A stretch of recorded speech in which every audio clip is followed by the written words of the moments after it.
बाल दोस्तों, आज हम कक्षा 7 में विषय हिंदी में निबंध लेखन के बारे में बात करेंगे।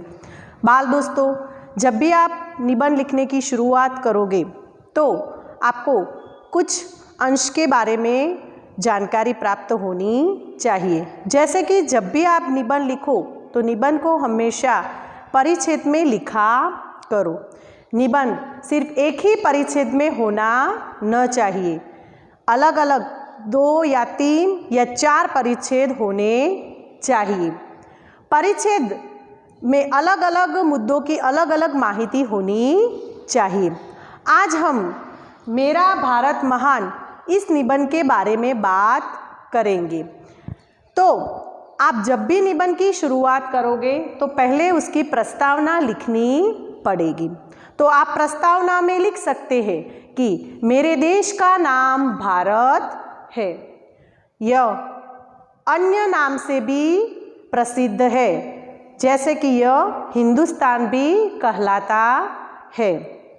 मेरा देश महान है।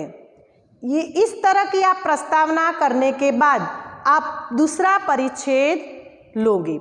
दूसरे परिच्छेद में आपको आपके भारत देश की जो विशेषताएं हैं वो विशेषता बतानी पड़ेगी। जैसे कि यहाँ पर मैंने लिखा है विभिन्न धर्म, भाषा, पहनावा। तो आप इस तरह से लिख सकते हो कि मेरे देश में कई धर्म पालने वाले लोग रहते हैं, जैसे कि हिंदू, मुस्लिम, सिख, ईसाई, पारसी आदि। इन धर्मों को पालने वाले लोग रहते हैं। इनके साथ ही साथ अलग अलग भाषा बोलने वाले लोग भी रहते हैं।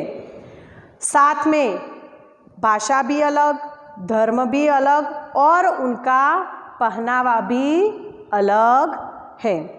इन सभी विशेषताओं के बावजूद मेरा जो देश है और मेरे देश के जो लोग हैं वह मिलजुल कर रहते हैं। तो यह मेरे देश की विशेषता है। तो यह आपका पहला परिच्छेद हुआ। अब आपको दूसरे परिच्छेद में लिखना है कि उत्तर में हिमालय मेरे देश की रक्षा करता है, जबकि उसके पूर्व, पश्चिम और दक्षिण में महासागर है। इन सभी के दृश्यों को देखकर मेरे भारत देश का जो नक्शा है, उसकी जो प्राकृतिक शोभा है वह प्राकृतिक शोभा निराली है। मेरे देश में कई सारी पवित्र नदियाँ भी बहती हैं, जैसे कि गंगा, यमुना, सरस्वती, ब्रह्मपुत्रा, गोदावरी आदि। और इन नदियों के कारण मेरा देश हरा भरा है। तो यह आपका दूसरा परिच्छेद हुआ। आप तीसरे परिच्छेद में लिख सकते हो कि मुख्य व्यवसाय खेती। तो मेरे देश का मुख्य व्यवसाय खेती है। मेरे देश के किसान अपने खेतों में अनाज उगाते हैं और साथ ही साथ पशुपालन का व्यवसाय भी करते हैं। मेरे देश के किसान अच्छी तरह से अपने खेतों में जो अनाज उगाते हैं वह जो मेहनत करते हैं और उनकी मेहनत से ही मेरे देश के जो बाकी लोग हैं वो अन्न के तौर पर अनाज का उपयोग करते हैं। आप इसमें और भी लिख सकते हो कि मेरे देश में कई संत पुरुष हो चुके हैं, जैसे कि गुरु नानक, संत कबीर, मीराबाई जैसे संत पुरुष मेरे देश में हो चुके हैं।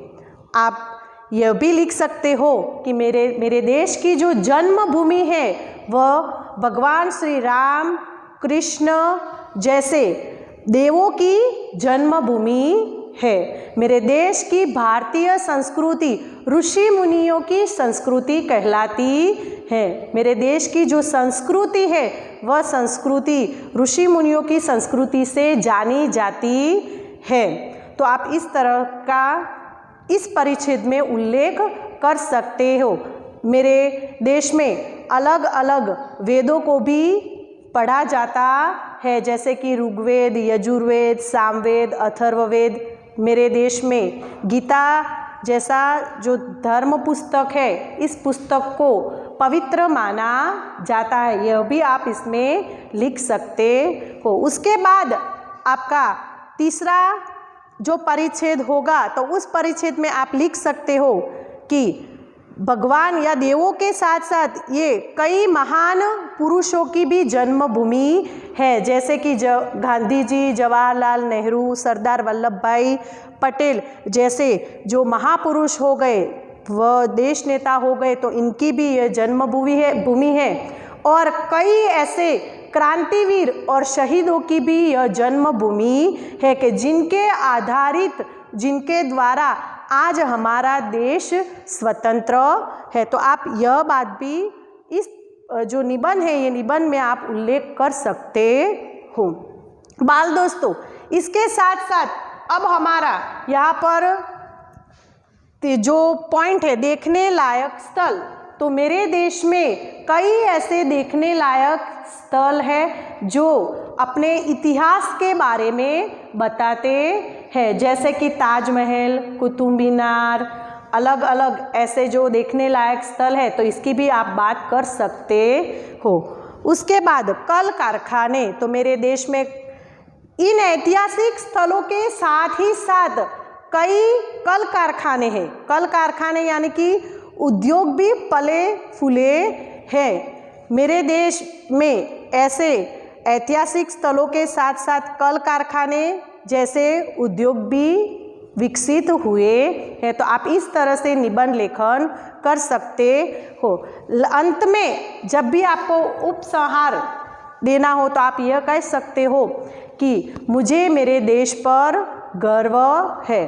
अगर मुझसे कोई भी अच्छा काम होगा मेरे देश के लिए, तो इसके लिए मैं अपने आप पर बहुत ही गर्व करूँगा। इस तरह से आप उपसंहार लिखकर निबंध की पूर्णाहुति कर सकते हो। बाल दोस्तों, इसके साथ ही साथ आपकी जो व्याकरण की पुस्तक है उसमें भी मेरा भारत महान यह निबंध दिया गया है, तो इसको आप घर पर रहकर पढ़ सकते हो और इसकी तैयारी भी कर सकते हो। नमस्ते।